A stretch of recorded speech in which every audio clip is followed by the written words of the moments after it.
I started thinking, how can I become independent? How can I start a project on my own so I can be autonomous? Somebody works so hard in their life and they don't get a break. How is this guy so selfless? He's literally giving his entire behind the scenes.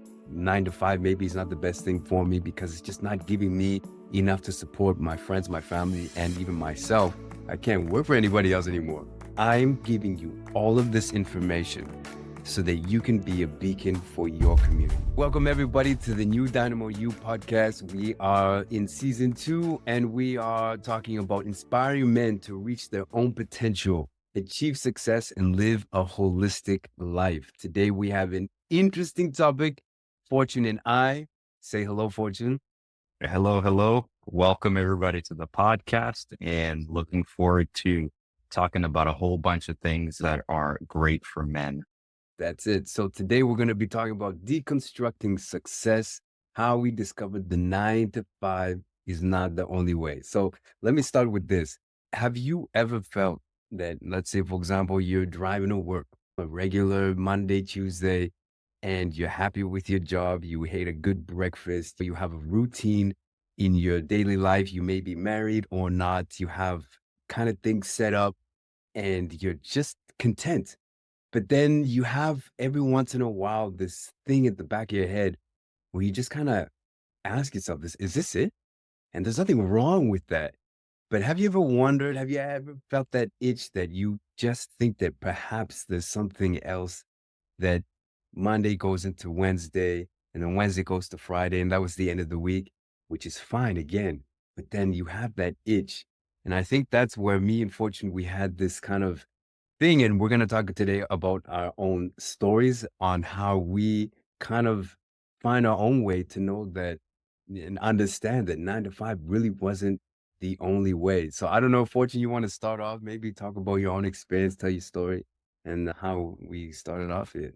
Yeah, definitely, Luis. That's a great question. And that's definitely something that in my own experience, I've felt and experienced, right? I've been working in corporate now for about 10 years and I'm still in the 9 to 5 job. And my background is in the project management space. So working in there early on in my career, I had exactly the feeling that you're talking about with clocking in and clocking out and going to work for several years and doing good work, right? And enjoying working with the people that I worked with. But there was just something that felt off, something felt missing. And I always knew in my mind, ever since I wanted to be a kid, ever since I was a kid, I always knew that I wanted to run. I wanted to be a leader in a business.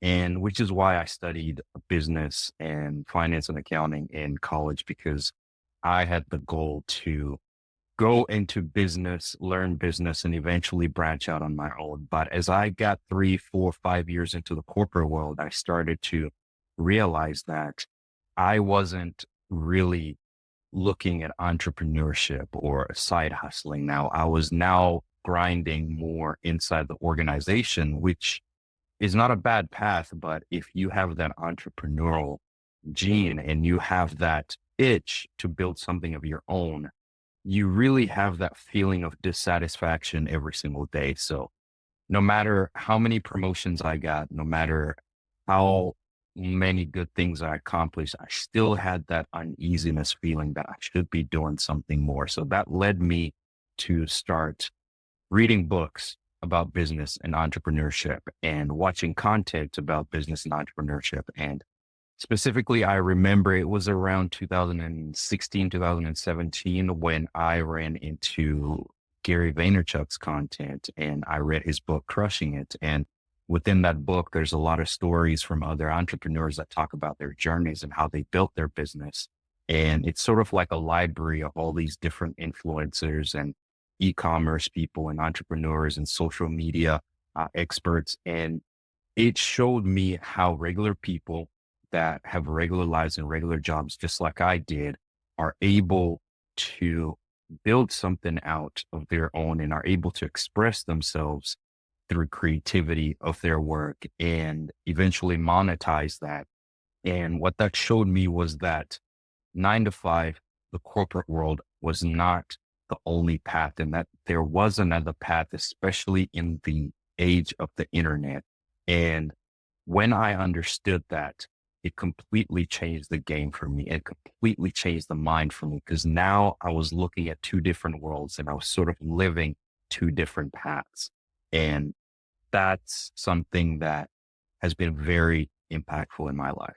Well, I got a couple questions because my experience before I dive into like how I got into business or even just knowing that 9 to 5 was not the way for me. How did you get that understand like feeling but when you were a kid that you wanted to build business? Like that is an idea that I guarantee 90% of people don't even consider. That is such Yeah, an extraordinary thought. Be like, I want to grow a business. Wow.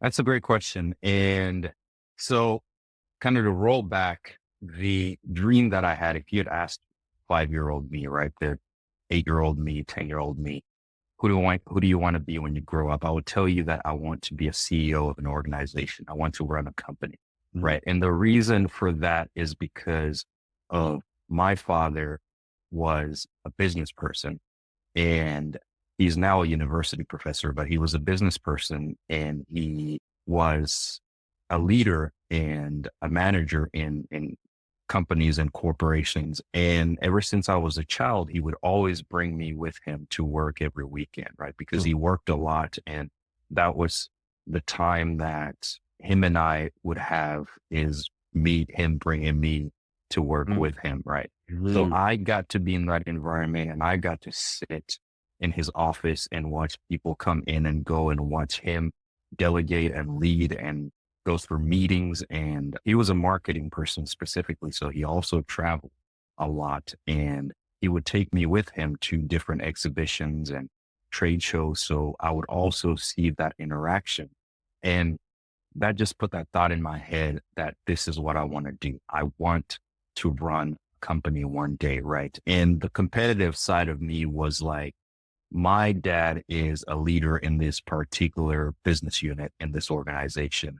I want to do even better and run the entire organization and be mhm. the CEO of the company. So sort of that's all I've ever wanted to be. Right. And then as I grew up and went through the university system and started to work in the corporate world, and now starting to see more of the Gary Vaynerchuks and the different entrepreneurs in the space, I realized, okay, maybe it's not only being a CEO in a corporation, but maybe I can be CEO in my own business.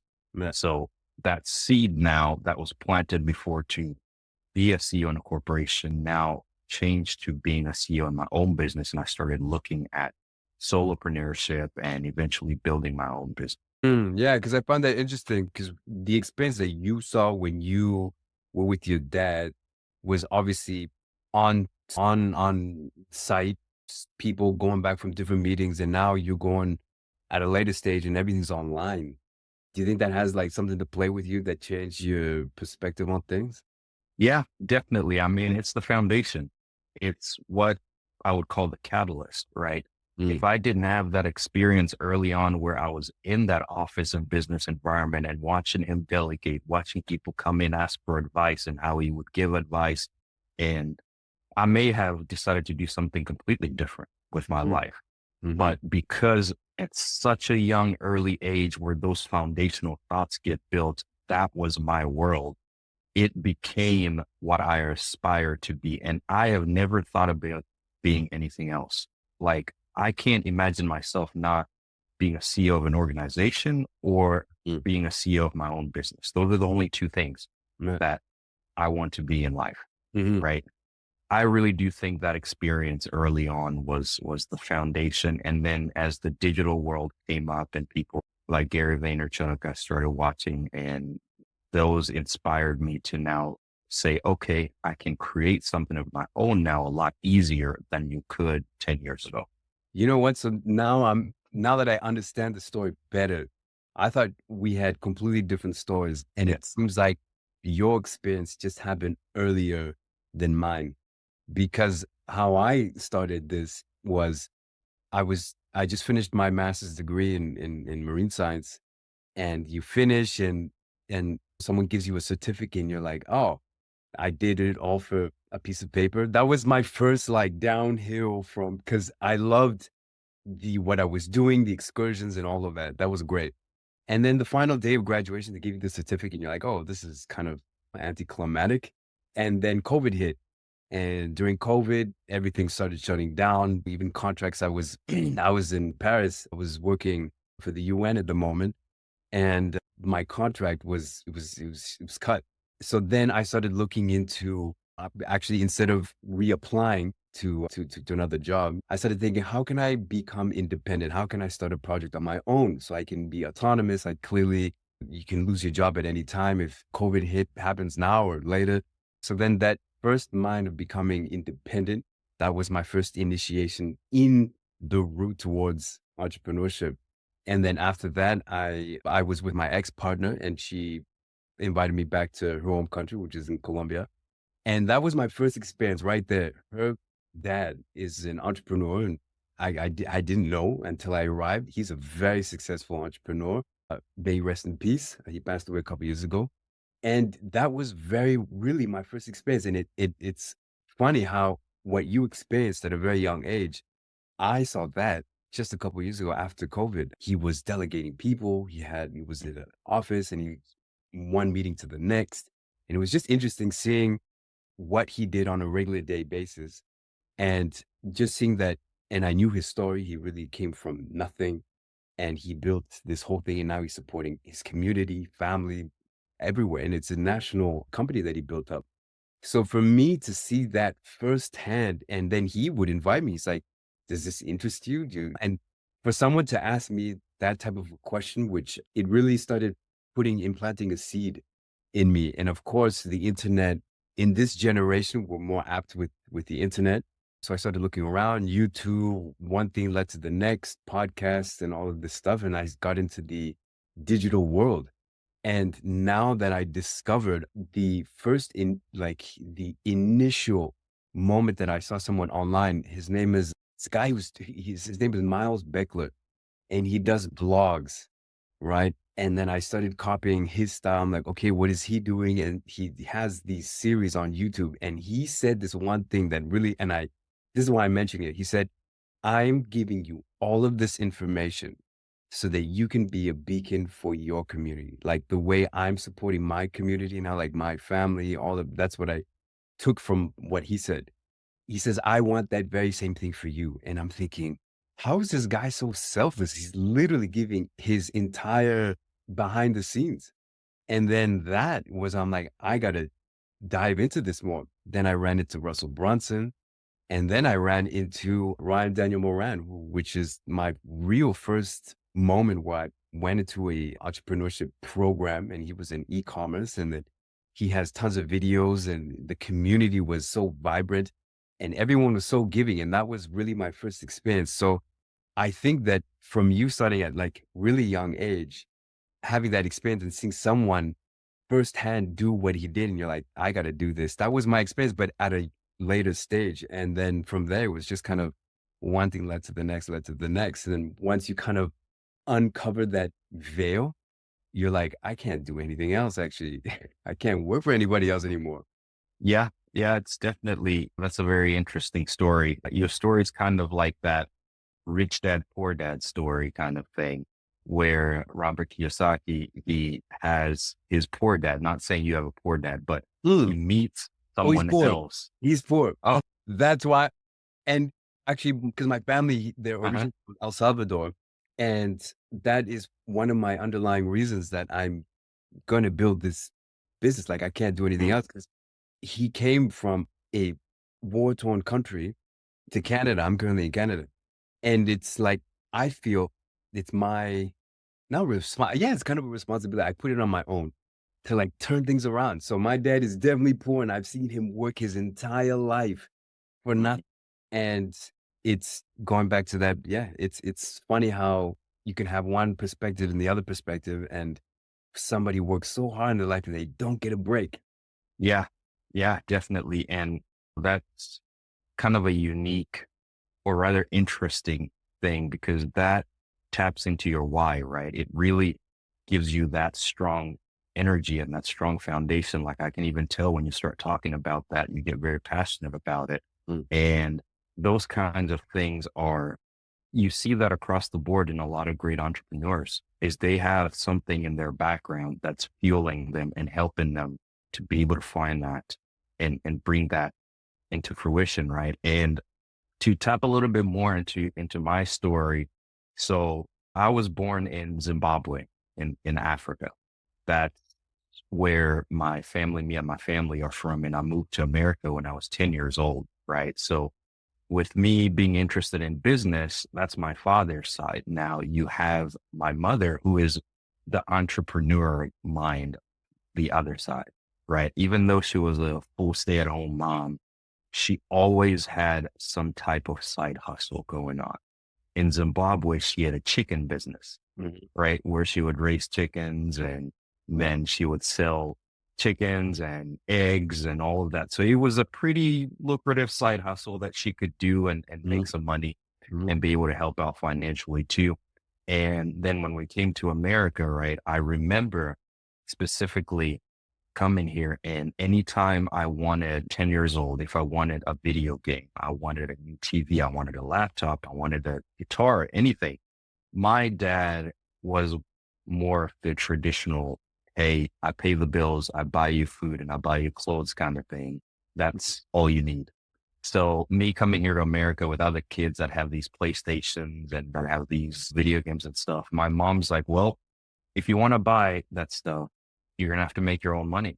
Right. And she came up with the idea that, hey, you could sell some stuff on eBay.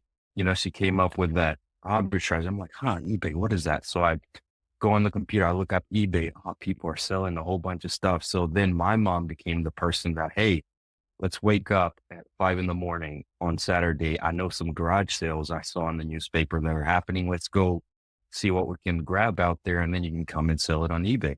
So that was kind of my first introduction into that online e-commerce. So I'll go to these garage sales. I'd find these different knickknacks and different things. Then I'd come back home and take a picture, list it up on eBay. Some of them sold, some of them didn't. yeah, And that planted that seed inside of my head.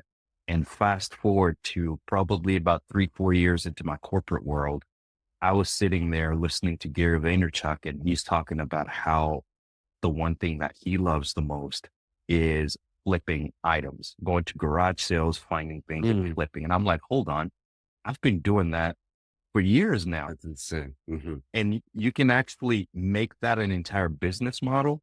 So I got a little bit more into it from there. And then I discovered Amazon FBA, fulfilled by Amazon. And I got real deep into that and actually launched several products mhm. and started to sell, and a lot of flops, a lot of failed products just because my knowledge of marketing and selling was not there at the time.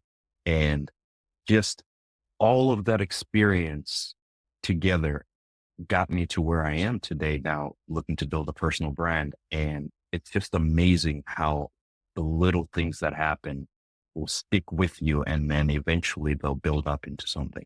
Interesting because now that I'm looking even further back, my grandmother, she was a butcher. She had a very successful side hustle back in El Salvador. And so she was also business savvy. I mean, my grandfather, he passed away, but he used to work at factories. He was more the traditional man, go to the factory.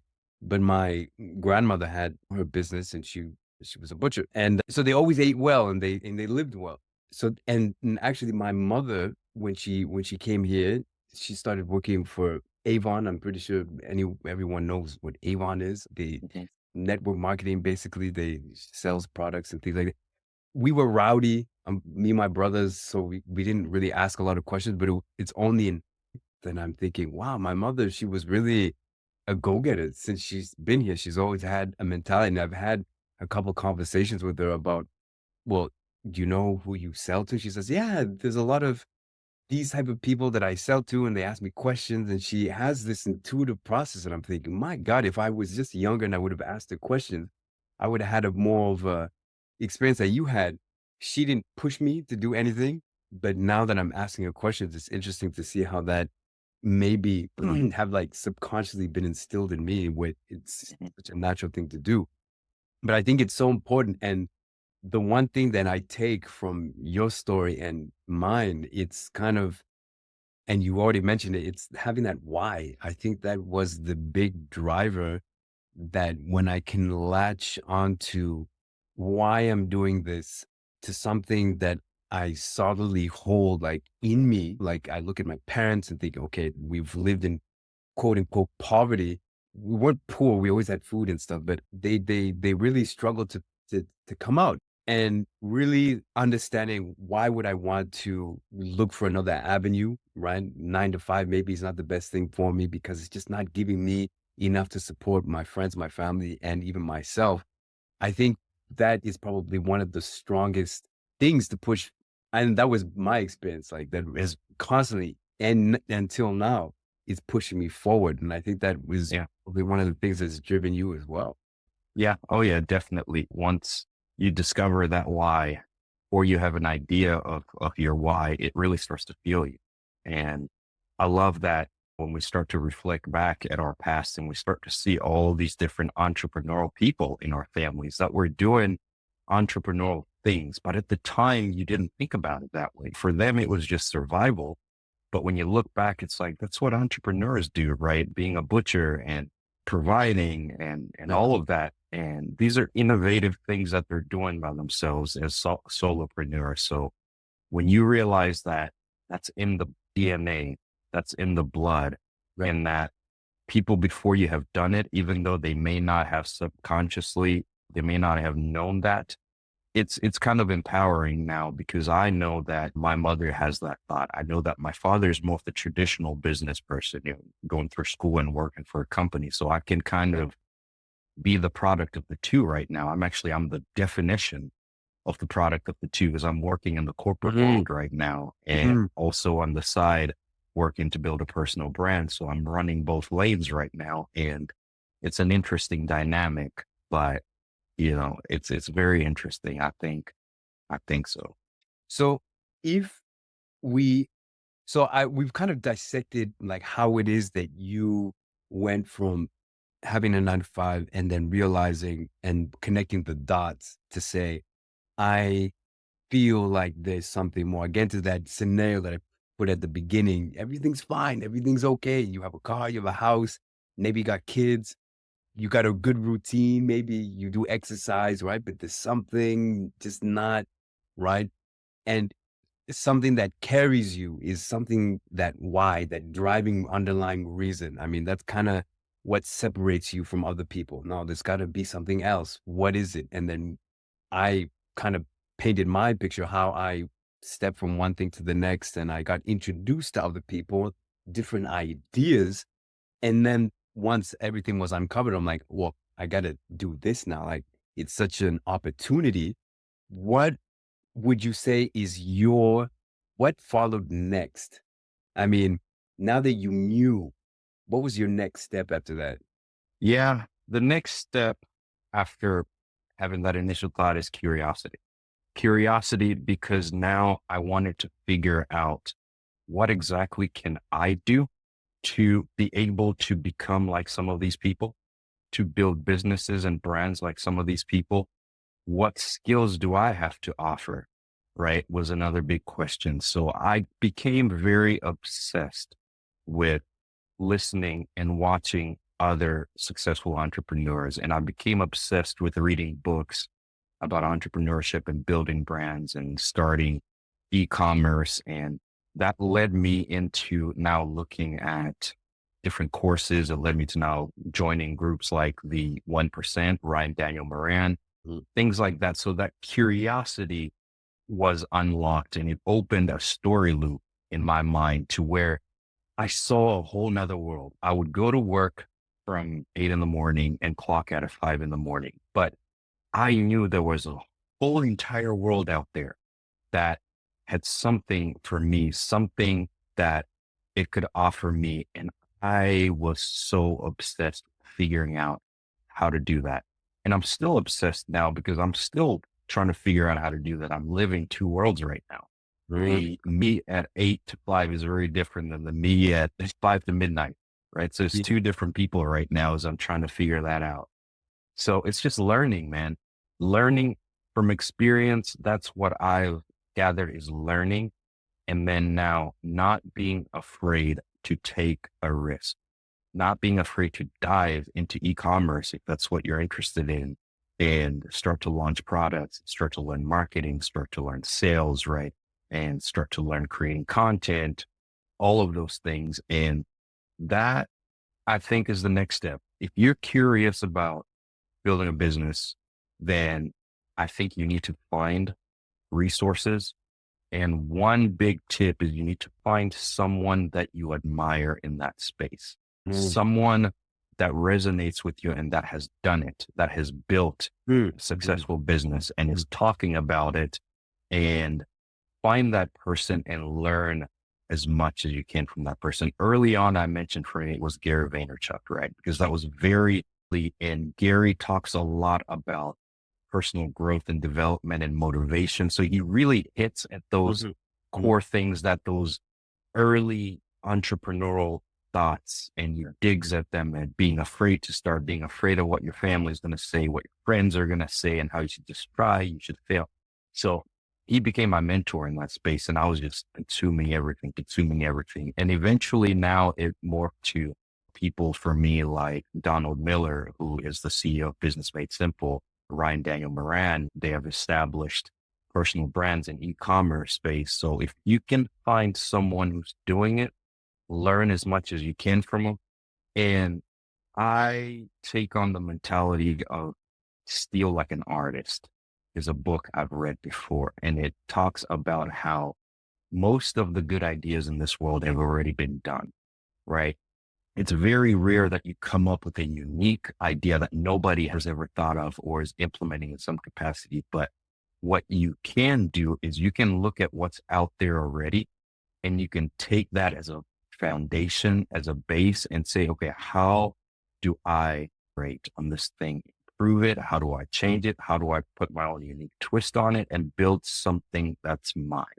And that's kind of the mentality that I've been taking now with building a personal brand is I look at people that are doing what I want to do and say, I'm going to do that, but I'm going to figure out how to put my own voice into that.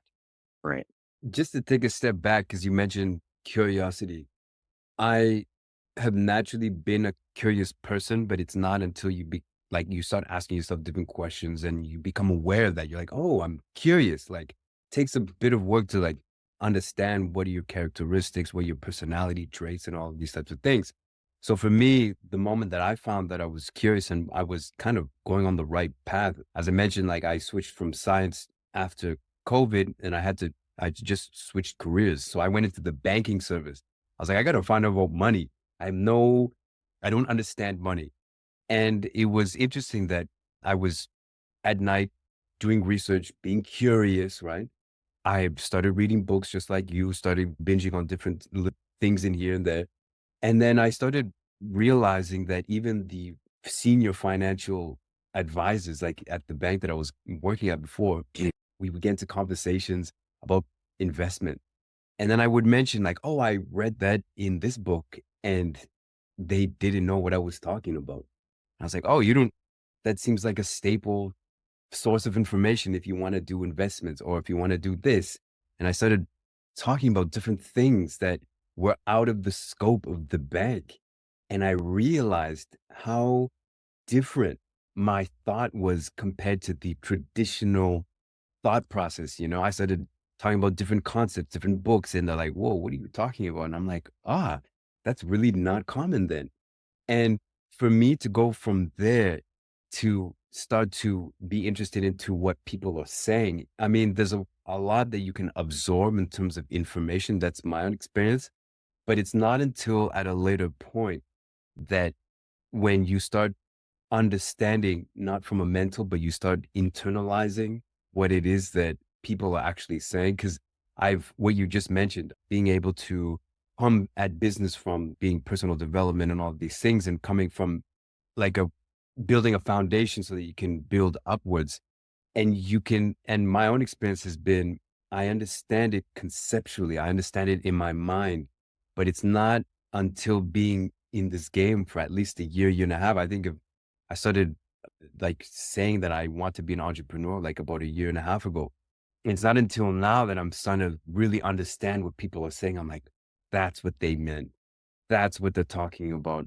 When you are speaking with people, that's what they meant. And that's how it ties into this. So I think you have to kind of go into it and not always stay on the book side of things. That's really been my experience. Like knowledge is key, but if you don't practice it, you don't really understand it. You can't internalize what Gary Vaynerchuk is saying, what Daniel Moran, what Eileen Wilder, what all Myron Golden. I mean, whoever you're following and who have proven their track record, unless you start doing, you can't really fully understand what they mean and what their intention is. Yeah, no, that's a great point. That's an awesome point. And I think it's very important that you stress that because I learned and now I take on the mentality that you have to play the game. You have to play the game. You can't just learn about the game. You can't be, what do they call them? Monday morning quarterbacks that I've never claim heard to of that. know everything.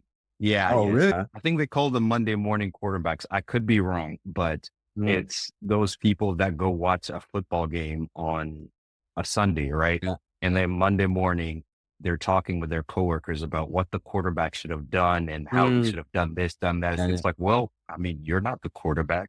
Right. Would you have been able to do that kind of thing? So you have to play the game.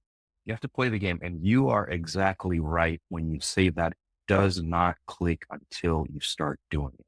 Being a theorist is great to talk to your friends and family about building a business. It's amazing for that. You sound smart. You sound like you know what you're doing. People look at you and say, man, this guy's knowledgeable. To entrepreneurs, they'll look at you and say, you've never built a business, have you? Yeah. Exactly. Right? Yeah. Because theory is only useful when you start to play the game, when you start to apply it, when you start building that business, when you start to dig into marketing and you start digging into sales, you start digging into creating content. And now you have to start using those X's and O's that you've been reading about. And it's a whole different ball game, right? It's a whole different ball game and you gain a different appreciation for it. And you realize there's some theory that works. There's some theory that doesn't work. Mm, Some theory sounds good, but when you start to implement it in your particular business, it might mm, not actually work. You mm, might need something else that's mm, different. mm. And getting that data is something that I'm experiencing right now. And you're right, man. It's good to research. It's good to get theory, but the quicker you can get into playing the game, the more you're going to build momentum and start to actually build something. But the thing that comes up to me now that I'm realizing this, well, I have realized it because you start to do things. You're like, oh, that's what they meant. Then I'm actually now in the driver's seat, which leads into my great friend fear. I am realizing how much fear is in me and how much I have to confront it to be able to do a lot of what I'm doing. Do that live, send that email, post that content, start a podcast, start speaking with people, try to sell. Like there's a lot of things to unpack there that if you didn't have that prior knowledge could really, I mean, a lot of things can come intuitively. I mean, how do you sell to someone? You have to first build rapport, right? It's really human to human, but then how you convey your message, and if you understand your own message is really the starting point. So I think being able to, there's like different steps that you have to take from that realization that there's got to be something more to being curious, then afterwards start seeing what you said, copy like an artist, right? And then seeing who you like to model and this and that, but then you got to take internalize it, and then you got to confront your fears because you got to do the work now. That's where I'm like, this is like a huge game that but it's real. And that's the crazy part. It's not like a video game, and it is a video game, but it's not. I don't know what to think about that. Yeah, definitely. I mean, I agree. I've gone through the same. I'm going through the same. it exposes your deepest, darkest Oh, yeah. insecurity Mm. because now what you're doing is working for a company like I am now. You can get into a job, you have a job, you're scared that you're not going to do a good job. Maybe your boss doesn't like what you do and all that. But at the end of the day, you get it done, right? Starting a business, you now realize that you are literally putting yourself out there. You're having an idea, you're putting it out there, and it has you attached to it. So Mhm. when you fail, it's not that the job or your boss is mad at you or the company. When you fail, that's on you. And so what that does is it starts to bring out those insecurities, those Mhm. fears, those what are people going to think about me? What are my friends going to say? My family going to say? If I fail, does that mean I suck as an entrepreneur? Does that mean I'll never be an entrepreneur? Am I going to be stuck forever in this 9 to 5? All of those things will start to come out. So you have to now figure out how are you going to deal with that, right? Everybody's different. Everybody deals with it differently. And we all find different solutions to dealing with that. But that's kind of, I would say, the quote unquote, the real side of entrepreneurship, if you want to Mm. put it that way, is it's not all sunshine and rainbows. And it's a different path than walking the 9 to 5 path. Yeah. And it's just something that I think people should be aware of, but also you have to experience it. Play the game, experience it, and see how you deal with it. No, but it starts to come back to like the question that I mean, how we discovered 9 to 5 is not the only way. I mean, I entrepreneurship, is that the only way? No, right? Like there's so many different ways you can come at this. I mean, at the end of the day, it's really defining what's important to you, what makes you happy, but asking those type of questions is not a normal thing to do. And why do I say that? Because I don't think had I put myself in this position, would I be asking myself those type of questions? Does that make sense? Like, Yes. because a lot of people say, "Oh, a lot of people want to start the business, but they don't do it." And I'm like, "What? No, come on." And it's like, yeah, because the point where you have to ask yourself this question, I really like what you said. You have to expose yourself, and your name is attached to what you're putting out there. And after a given moment, if you really don't have that inner motivation, that discipline, and that why, right? Why you're doing it, you can get very discouraged because people start looking at you funny and then you start doubting yourself and positive or negative feedback loop. And I think it's true that if I was not in this position and I didn't consistently push myself and say, no, my why is my conviction is so strong that I'm gonna keep pushing, regardless, which leads into completely other tangents in terms of like you discovering yourself. But I wouldn't really be asking myself these types of questions like, what is it that I want to do? How do I want to do it? What is really, what do I want in my life? I think when we spoke before, we said there's three types of questions that the universal questions: who am I? What do I want? And what am I doing here? What's my purpose kind of thing, right? So Yeah. these are in depth, but in terms of building a business, you have to apply those questions. I think that is insane, actually. Yeah. Yeah, definitely. And having answers to those questions is important for all those reasons that you outlined. It gives you a North Star. It gives you something to aim for when things feel out of control and you feel like you don't know what you're doing or that you're bad at doing. If you have a understanding of why you're doing what you're doing, why it's important to you, then you'll find a way. You'll Mm, find a way to make things happen. And when you come across roadblocks, you'll find a way to get help. You'll find a way to ask questions. You'll find a way to do something different. And that's what I've learned. That's what I've learned is that I was scared of nothing really. The only thing I was scared of is what other people would think of me when I failed. I right. valued other people's opinion of Mhm. me more than I valued my opinion of myself. And it wasn't until I realized that I'm going to get to the end of my life, Mhm. still living the same life, Mhm. not having started that business. And then I will look back and I will be so depressed. How did I let my fear of other people's opinion hold me back from doing things. How insane is that? It's not even a real thing. It's completely insane, right? That for me is like a mind blow. Like, yeah, I completely understand what you mean there in terms of we put so much value on what other people think of us.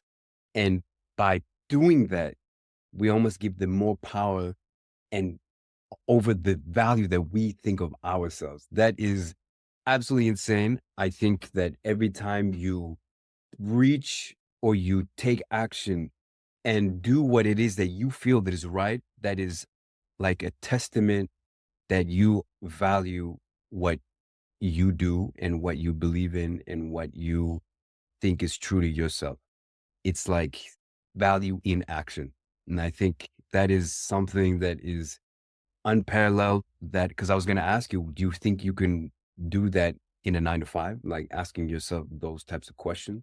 Yeah, definitely. I think you can. Actually, not that I think you can. I know you can, right? With me living a 9 to 5 and actually moving up in the corporation. And there's multiple paths. You mentioned this earlier that right now we're talking about how we discover that 9 to 5 is not the only way, but there's a flip side to that. There's also an episode we could do where how we discovered that 9 to 5 can be the path because every person's different.